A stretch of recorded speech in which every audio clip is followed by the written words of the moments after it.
At 21, my brother was receiving a BMW while I was buying my first house. During a family cookout, he made fun of my progress, but my grandfather shut him down immediately. I still remember the smell of grilled ribs mixed with gasoline. That was the moment I realized my family never truly saw me as one of them. I was treated like an accident. A side note. My name is Daniel, and I'm 29 now. If you had told me 7 years ago that I would own 2 houses, drive a fully paid off vehicle, and operate a successful landscaping business with 15 employees, I would have laughed. Not because I lacked ambition, I had plenty, but because I was raised being told, directly or indirectly, that I was a disappointment. Sometimes it was said outright. Other times, it was conveyed through silence, which felt worse. My younger brother Lucas was the clear favorite. There was nothing subtle about it. Any photo on the refrigerator featured Lucas holding a trophy. His birthdays included decorations and cakes from expensive bakeries. When a teenager received a brand new BMW with a red bow at 18 for maintaining a B+ average, it was Lucas. Meanwhile, when I graduated high school, I got a handshake and a casual, "What's next?" from my father. Not long after, I used my last free family dinner ticket. I wasn't unintelligent, I just didn't fit the mold they wanted. I had no interest in spending summers interning as a lawyer, investment banker, or shadowing my father. I liked working with my hands, fixing lawnmowers, cutting grass, painting, tasks they viewed as inferior work. In my case, though, that assumption didn't hold. I moved out at 21 and took a job with an older man named Tommy who ran a small landscaping business. He was strict and smoked constantly, but he taught me everything: how to bid jobs, assess soil problems, and handle difficult clients calmly. I saved every dollar I could. We ate spaghetti almost every night and worked weekends. No one noticed. No one asked. The only time my family contacted me was when Lucas needed help moving something, or my dad wanted a sprinkler fix because, as he put it, I was handy. Skipping ahead, I'm not trying to summarize my entire life here, but the basics matter. At 22, I bought my first fixer-upper. I renovated it myself, sold it, and used the profit to buy a duplex. I rented one unit and lived in the other. I didn't post about it online or bring it up at family gatherings. I stayed quiet. When your success makes others uncomfortable, that's usually the safest approach. My family didn't see me as successful, just blue collar. Not in a respectful way, more like, at least he's not in trouble. At the same time, Lucas was moving through Yale, then Stanford Graduate School, and into a corporate job that reportedly lost millions while branding itself as innovative. When he was handed my dad's business card at 21 and told he'd someday take over the company, I simply nodded. By then, I was used to it. Things changed slowly. It started at my parents' annual family cookout in June. They go all out, caterers, tents, and invitations to nearly everyone they've known for decades. I had skipped the previous 2 years, citing work obligations, mostly to avoid standing around while people praised Lucas and glanced at me like I was there to manage the grill. This year, though, my grandfather Bill insisted I attend. He's my mother's father, old school, blunt, and the only person in the family who ever showed pride in me. He still calls me Daniel the Tank, despite my average build. He told me if I skipped again, he'd make me sit through 6 hours of golf stories. Having endured one lengthy explanation about sand traps before, I showed up. I arrived around noon, parked down the street, and walked in carrying a pack of local craft beer I thought my dad might enjoy. No one noticed. Lucas's BMW sat on the lawn like an exhibit, music blaring from my dad's speakers. I found Grandpa at the grill with my Uncle Mike, already deep into a discussion about inflation. Grandpa hugged me, joked about my arms, and asked about my work. When I mentioned I was close to securing a commercial landscaping contract with a downtown hotel, he paused and said it was a significant achievement. He told me he was proud. That was the last kind comment I heard that day. I spent the afternoon keeping to myself, avoiding conversations, and not mentioning work or properties. In my family, unless you're talking about investments or prestige, people lose interest. That was fine. I wasn't there to impress anyone. Later, near the cooler, one of my teenage cousins mentioned seeing my company vehicles at a local site and asked if we were working on a city project. I explained it was private development, a small plaza. He asked if I owned it. Normally, I would have deflected, but his genuine curiosity made me answer honestly. I said yes, I had purchased it recently and already owned another property. That's when Lucas stepped in behind me. He repeated what he heard loudly, questioning when that happened. I answered calmly. He laughed and called me the lawn guy. A few people reacted. Grandpa turned his head slightly. Lucas continued making sarcastic remarks about my success. I replied evenly that I was satisfied with my choices. My mother tried to intervene, asking Lucas to get her a drink, but he didn't move. He accused me of acting superior and questioned whether our father was proud of me. I didn't respond. Then my dad lost his temper, throwing his drink onto the lawn hard enough to break the glass. People turned. A child cried. My mother began crying too, saying she couldn't believe this was happening at her barbecue. Lucas ignored her. Grandpa stepped forward, leaned on his cane, looked at both of us, and laughed. A dry, sharp sound that cut through everything. Then he spoke, calmly and clearly. He asked Lucas that if I was such a disappointment, what that said about him. The silence was complete. Lucas looked stunned. My mother stopped crying. Grandpa said nothing more. He nodded at me once and returned to the grill, commenting casually about the ribs. Moments later, Lucas stormed toward the house, muttering under his breath, and my mother hurried after him. Still holding that half-empty wine glass, she glanced back at me as if I had somehow planned the entire situation. Almost immediately, the party carried on. Laughter returned, slightly louder than before, and someone raised the volume on the music. Dad said nothing. He stood by the beer cooler, shaking his head as though the incident was beneath his attention. That had always been his approach, distance. Mom handled the emotions.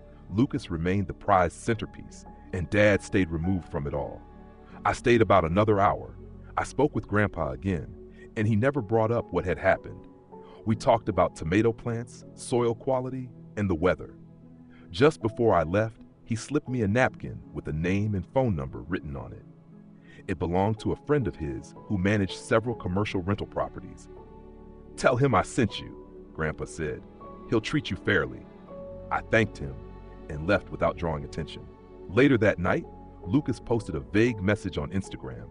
It said something along the lines of, "Funny how snakes wear flannel." The post was unclear, but the timing made the meaning obvious. I ignored it. I had a contractor meeting the next morning and didn't have the energy to analyze his behavior. I wish that had been the end of it. I wish things had settled down and everyone had moved on. But Lucas doesn't move on. He circles problems, lets them sit, and needs to come out on top, even if no one else is competing. A few weeks later, I received an unexpected phone call. "Is this Mr. Daniel Foster?" a woman asked, polite and direct. She introduced herself as Karen from Glendo Bank and said she was calling to confirm details related to a small business line of credit that had been approved. She mentioned there were some concerns about employment verification. I froze. I told her I hadn't applied for any line of credit. There was a pause. She then asked if I was associated with Foster Landscaping LLC. I said yes, but explained I hadn't submitted any applications recently. I asked who had filed it. She couldn't say, citing privacy rules, but confirmed the application included my correct name, address, and EIN. That set off alarms. My employees didn't know my home address, and my EIN wasn't publicly available. I told her it had to be a mistake or fraud. She said she would flag it and escalate the issue. The call ended, but the questions didn't. I contacted my accountant and we reviewed the IRS portal together. There were no other irregular filings, just that one false application. Then I remembered the barbecue. I had left my work phone on the patio table for about 8 minutes while getting food. It had a simple passcode. Nothing serious was exposed except the Notes app where I kept reminders, client addresses, and my EIN for reference. I had always planned to secure it better, but never did. And Lucas knew my passcode. It was the street number of our childhood home. He had joked about it years earlier. I never thought he remembered. I couldn't prove anything, but I was certain. Still, I didn't confront him. I assumed the failed loan attempt was a one-time effort meant to unsettle me. The kind of move you make when you have nothing else left to say. I was wrong. That fall, I applied for a landscaping contract with the local university to service 2 dorm buildings in the surrounding quad. I had spent weeks preparing the proposal, calculating costs and gathering references. The bidding was competitive, but I felt confident. About a week before the decision, I received another call. "Hey Daniel," said Greg, the university's project coordinator. "I wanted to check in about something unusual." He explained that administrative staff had discovered several complaints tied to my company and wanted to clarify before making assumptions. "Complaints?" I asked. He said there were reviews, emails, and even a Better Business Bureau entry alleging missed appointments and property damage. I told him none of it was true. He said he didn't think so either, but they needed to investigate. After the call, I looked into it myself. All the reviews were recent. There were anonymous Google posts referencing properties I had never serviced. The BBB complaint was poorly written, but included my business name, EIN, and a fabricated customer story that sounded just believable enough to cause concern. I spent 3 days submitting removal requests, contacting clients, and providing references. I didn't tell anyone, not even Grandpa, that I lost the contract. The university went with a larger firm. I focused on work, stayed quiet, and added another layer of distance between myself and my family. By then, it was clear Lucas wasn't just insecure. He was willing to damage me, and I knew I couldn't keep reacting forever. Around Christmas, my family planned another gathering, smaller this time. Mom insisted I attend. "It would mean a lot to your brother," she said. "Let's just be together, no issues." I agreed, but told her I wouldn't stay long. I arrived with a tin of cookies and a polite smile. Lucas opened the door without a word, looking at me as if I didn't belong there. Inside, Dad was drinking scotch by the fireplace. Mom was busy arranging food. The atmosphere felt tense, like everyone was waiting for something to happen. Dinner was awkward but calm. Lucas talked about a consulting project. Mom asked about my personal life. I kept my answers brief and avoided mentioning work or property. I hadn't mentioned the new vehicle I parked down the street until Lucas's fiancée, Olivia, spoke up. She was new to the family, kind and very direct. She said she'd heard good things about my business and admired people who built something from the ground up. I looked at Lucas. He stared at her sharply. She added quickly that it was good. Both of us were doing well. Mom shifted the conversation. Dad cleared his throat. A few minutes later, Lucas left the table. After dessert, I grabbed my coat and said I needed to head out. As I stepped onto the porch, Lucas followed and closed the door behind us. He spoke quietly, accusing me of trying to embarrass him and acting as though my work made me his equal. I told him I didn't think we were equal. He smiled. I said I had surpassed him years earlier. He just hadn't noticed. His face tightened, but I was already walking to my truck. That night, I understood it wasn't over. Lucas wasn't angry that I succeeded. He was angry that I succeeded without him. What followed surprised me. He upset Mom badly. Dad finally took a position, and Grandpa made a phone call and said 5 words I still remember. I didn't hear from Lucas for weeks. I felt relief. The constant tension faded. I focused on work. Winter was slow, so I planned ahead. My commercial plaza was nearing its second phase. Tenants had signed on, a bakery, a chiropractor, and a design firm. I was excited quietly. Then in February, while pulling into the gravel lot at the new site, my phone rang. It was an unknown number. I answered. A city compliance officer introduced himself and said there was an issue at one of my properties. An anonymous report had been filed citing code violations and zoning concerns. He asked if I could come to City Hall that afternoon. My stomach dropped. I agreed and asked for clarification. He said they just needed to verify details. I sat there, phone in hand, realizing this was far from finished. I sat in my vehicle for a full minute after the call ended, focusing on my breathing. Not because I thought the city would find anything wrong. I ran a clean operation, but because I knew who was behind it. Lucas.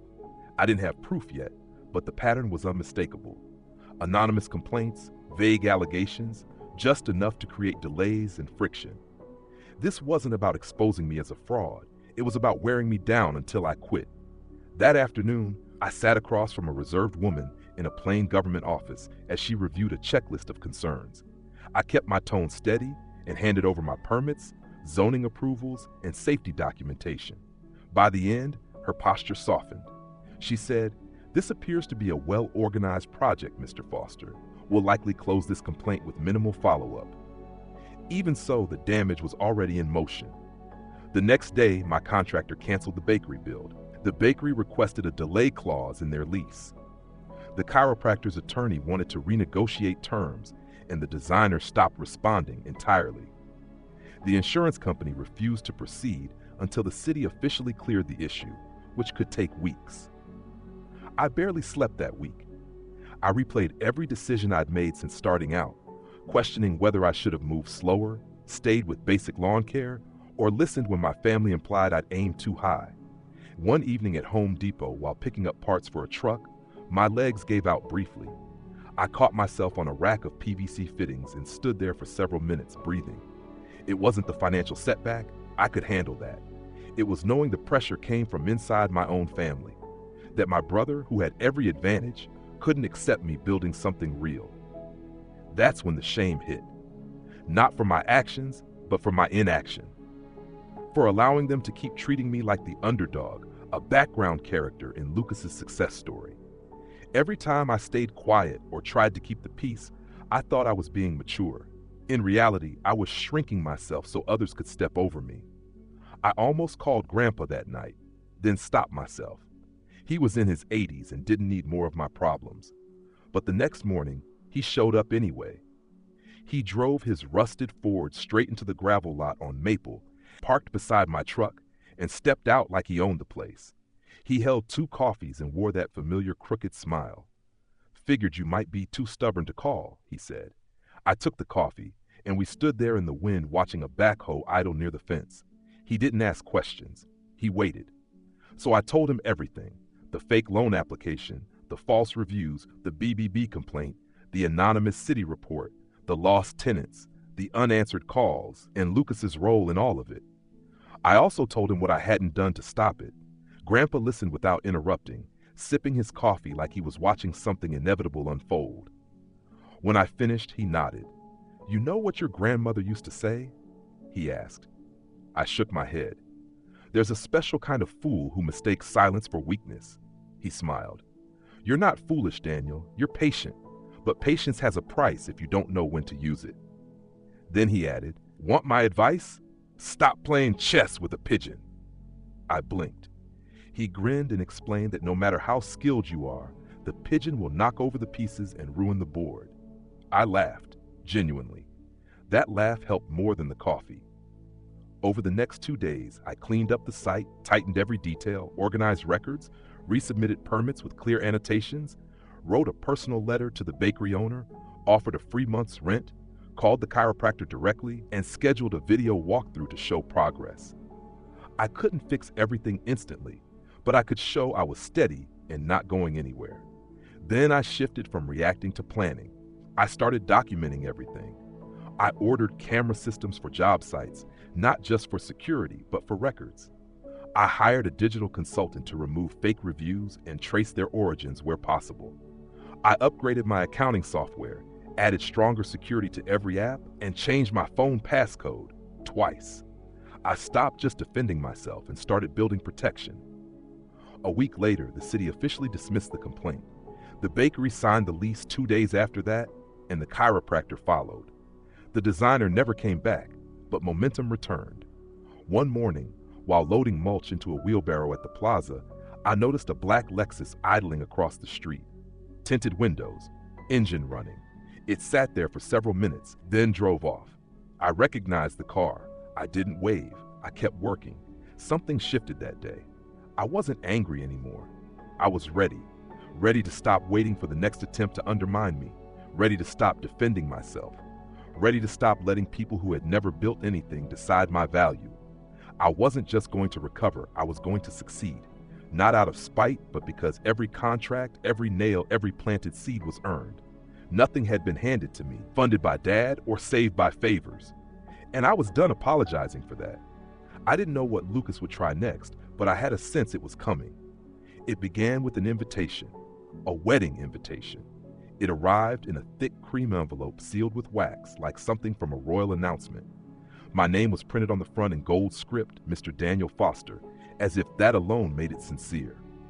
The return address was Lucas's downtown condo, the one Dad had co-signed on and liked to brag about, despite the view facing a parking structure. I left the envelope unopened for more than a day, not from fear, but curiosity. Would it be a standard invitation pretending nothing had happened, or would Lucas slip in a subtle jab like always? I opened it on a cold Wednesday morning while drinking black coffee.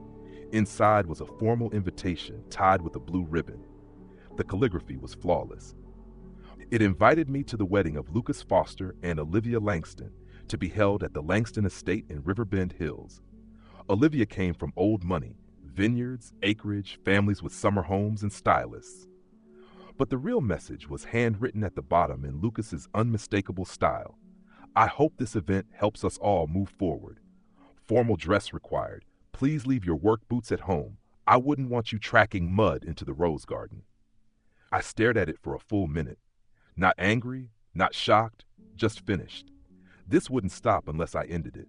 I hadn't embarrassed Lucas publicly. I hadn't told the family about the sabotage. I hadn't retaliated. I had only worked harder. That clearly wasn't enough. He was about to marry into a family that saw him as polished, successful, and respectable. Meanwhile, I was still the one with dirt under my nails. So I made a decision. I would show everyone who Lucas really was, not with rumors or accusations, but with facts. And I would do it at his wedding. Calmly. Precisely. First, I needed help. The first call I made was to Chris. Chris had worked at Lucas's startup before it failed 2 years earlier. He was their back-end developer, smart, quiet. They had fallen out over unpaid equity and unanswered messages. We'd met once at a barbecue, and I remembered him saying, "Lucas never pays his debts. He just hides them under new branding." He answered on the second ring. I introduced myself. He recognized me. "Do you still have the thumb drive?" I asked. He paused. "The one with the email records?" he asked. "Yes." Another pause. "Are you planning to sue him or something?" "No," I said. "I just wanted a few people to understand who they were about to align themselves with." Chris laughed lightly and said he had been waiting 2 years for someone to ask. That same afternoon, he sent the files over. It was a compressed, password-protected folder containing PST exports, PDFs, screenshots, and internal emails. In them, Lucas bragged about inflating user metrics, delaying contractor payments, and mocking Olivia's father for believing he was anything more than a polished parasite.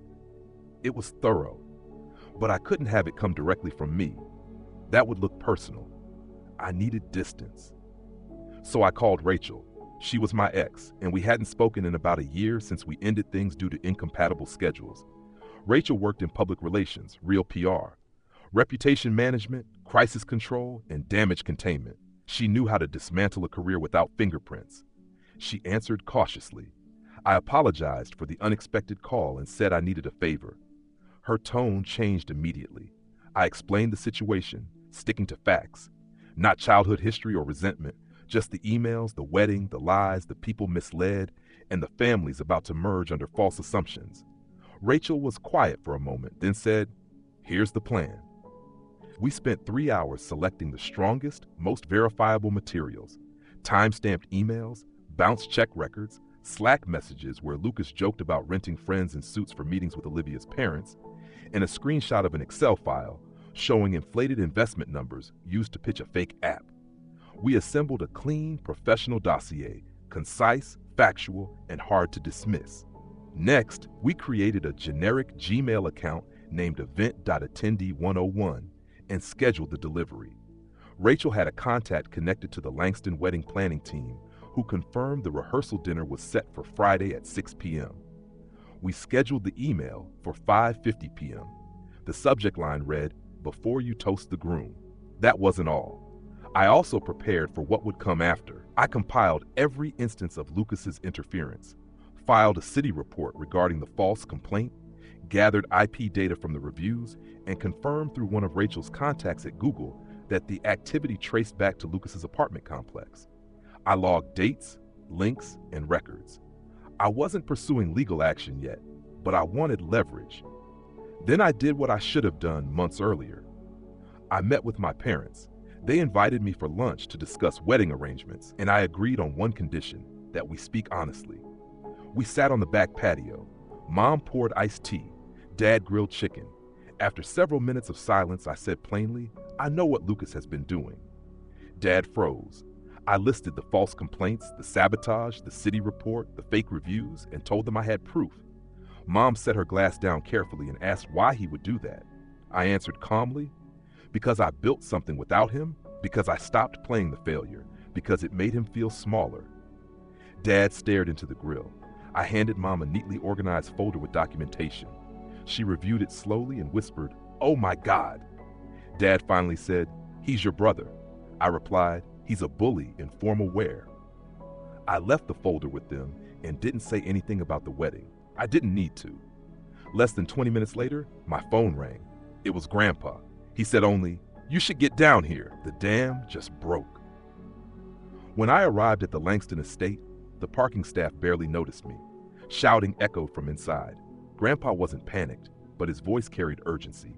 The rehearsal dinner had already unraveled. I entered through a side hallway lined with framed portraits and oversized floral arrangements. In the main hall, half-eaten appetizers sat on long tables, wine glasses were scattered, and a pianist had stopped mid-song. The wedding planner stood pale, clutching her phone. Lucas held a stack of printed emails. From a distance, I could recognize Slack headers. Olivia was confronting him, her voice unsteady. She accused him of insulting her father, inflating figures, and lying about his company. Lucas insisted it was sabotage and blamed me by name. He turned sharply, spilling wine, demanding to know where I was. I stepped forward and said, "I'm here." The room cleared slightly as people backed away. Lucas accused me of ruining the weekend. I replied evenly that I hadn't crashed anything. I was invited. I even referenced the envelope and note about work boots. Olivia's father then asked Lucas directly whether the investment figures were falsified. Lucas hesitated. Olivia stepped back from him, holding the folder, clearly shaken. She reminded him that she had defended his honesty repeatedly. He tried to explain, and she interrupted, saying he hadn't meant to be exposed, which wasn't the same thing. One of her uncles moved beside her without a word. That was enough. Lucas shoved me, not violently but desperately. I barely moved. I told him quietly that he had spent his life pushing people who wouldn't fight back, and he forgot that some people build instead of bluff. He accused me of ruining everything. I told him he had done that himself. Security arrived. I didn't resist. When someone reminded them I was an invited guest, they let me leave. The wedding was canceled within a day. The venue hosted a family brunch instead, which made the news indirectly.